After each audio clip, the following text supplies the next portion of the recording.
Hi everyone, I'm King. I'm Ace.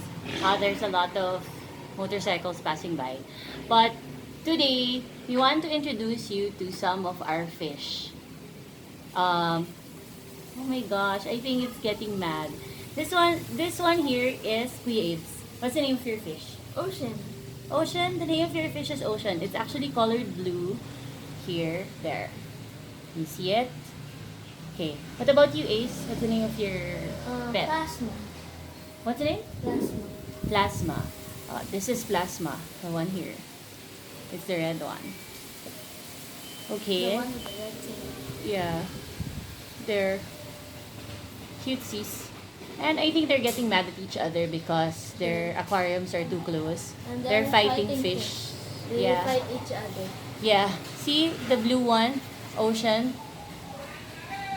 His gills are like uppy. They're ready for battle. I know. Anyways, let's move them a little bit farther away from each other so that they won't feel that they're gonna fight. They will feel that. Okay. Next is we're gonna introduce you to our arowana. It's better. Hi everyone, we're here near our arowana stack. These are my kids. Hello.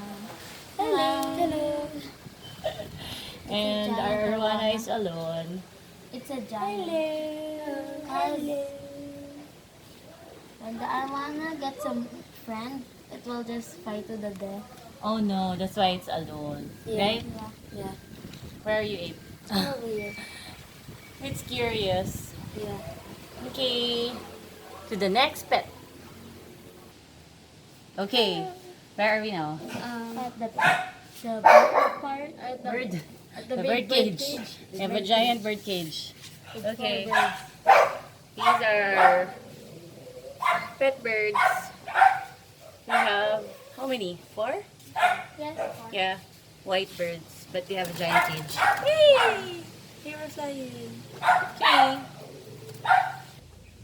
Okay, now we're at our backyard. And I think the last farm animal actually that's also considered as a pet are our roosters and hens.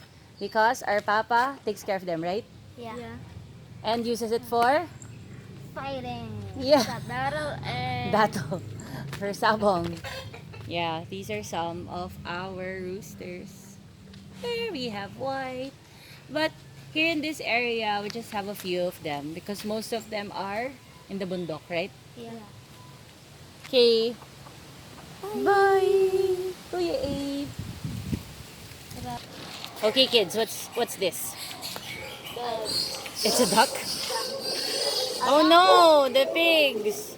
Crying. They're crying, maybe they're hungry.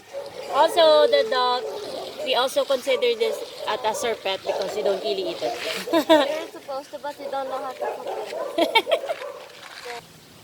And lastly is our pet Bruno. Remember from the other video, I wasn't able to capture him. You can go with him. So, here he is with the kids. Whee! He's our oldest dog. Okay, bye Bruno! So, here are again some of our roosters. Yeah. Fighting cocks of my papa. So, goodbye for now! Please share, like, and subscribe. Wow! Okay!